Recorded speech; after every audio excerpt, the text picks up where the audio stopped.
ભગવાનની સાચી ઓળખાણ. ભગવાનની ભજના તો સૌ કોઈ કરે છે, પરંતુ ભગવાનના યથાર્થ સ્વરૂપને ઓળખ્યા નથી. ઉદાહરણ તરીકે ભગવાન શ્રી કૃષ્ણની ભજના કરતા હોઈએ, પણ આપણે એમના યથાર્થ સ્વરૂપને કેટલું ઓળખીએ છીએ?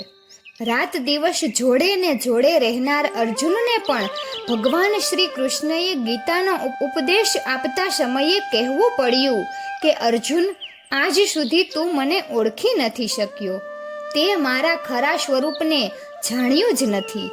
તો પ્રશ્ન ના થવો જોઈએ કે શ્રી કૃષ્ણનું ખરું સ્વરૂપ કયું? ભગવાનની ભક્તિ પાછળનો હેતુ શું? ભગવાનની અનન્ય ભક્તિ કરવા છતાં ચિંતા શા માટે થાય છે? શું ભગવાન સ્વર્ગમાં રહે છે કે સૃષ્ટિના કણ કણમાં છે? અને જો કણ કણમાં હોય તો તેને ખોડવા ક્યાં?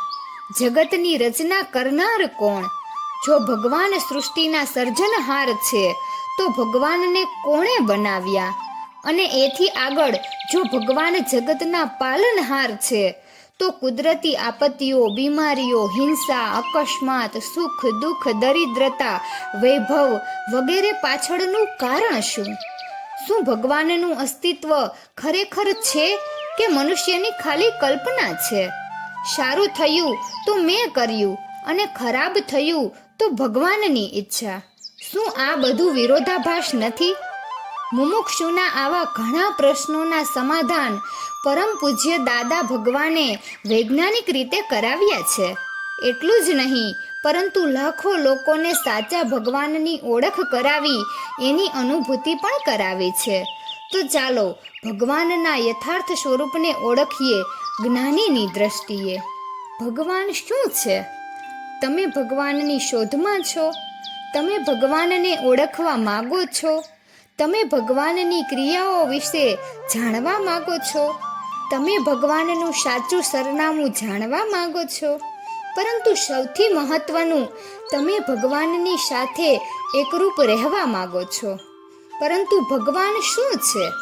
શું ભગવાન આ બ્રહ્માંડના કર્તા છે? અથવા તો શું તેઓ આ જગતના શાસક છે? શું તેઓ સર્વોપરી છે? અથવા તેઓ કોઈ એક પ્રકારની નૈતિક સત્તા છે? શું ભગવાન જીવન છે કે પછી એક ભગવાન એક આશા છે? શું ભગવાન એ પ્રેમ છે કે પછી ભગવાન એ સત્ય છે? એકમાત્ર ભગવાન શું છે? એ પ્રશ્નનો જવાબ શોધવા અસંખ્ય શાસ્ત્રો લખાયા. જોકે હકીકતની સંપૂર્ણ સ્પષ્ટતા ન મેળવતા સ્પષ્ટ ચિત્ર ક્યારેય રચવામાં આવ્યું જ નથી. આજે ભગવાનને જાણવાની તમારી શોધ તમને અહીં લાવી છે. તો આવો આપણે ભગવાન શું છે તેની થોડી સમજણ પ્રાપ્ત કરીએ. તમે શું વિચારો છો? ભગવાન એ નામ કે વિશેષણ છે?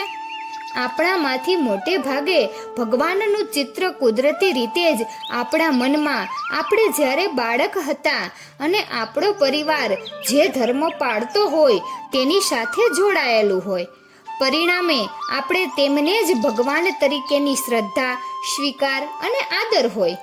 ધારો કે આપણે ચાલો એવી એક વ્યક્તિનું ઉદાહરણ લઈએ કે જે શ્રી કૃષ્ણ ભગવાનની ભજના કરતા હોય.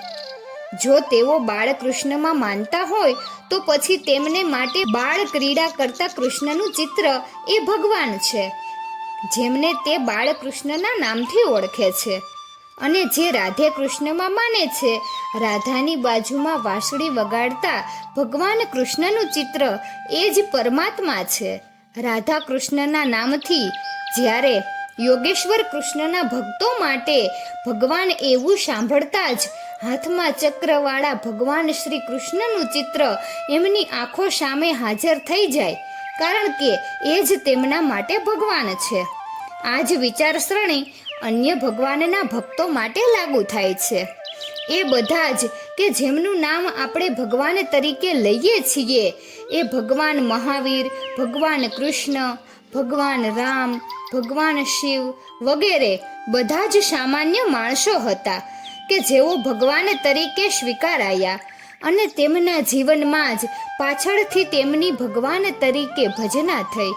એનો અર્થ ભગવાન એ એક નામ નથી, પણ એક એવું વિશેષણ છે કે જે એવા લોકોને અપાય છે કે જેમણે પોતાના બધા જ કર્મો ખપાવી લીધા છે. તેઓ એવું આદર્શ અને ઉદાહરણીય જીવન જીવ્યા કે હજારોના હજારો વર્ષો પછી આજે પણ લોકો તેમના જીવનમાંથી પ્રેરણા લે છે.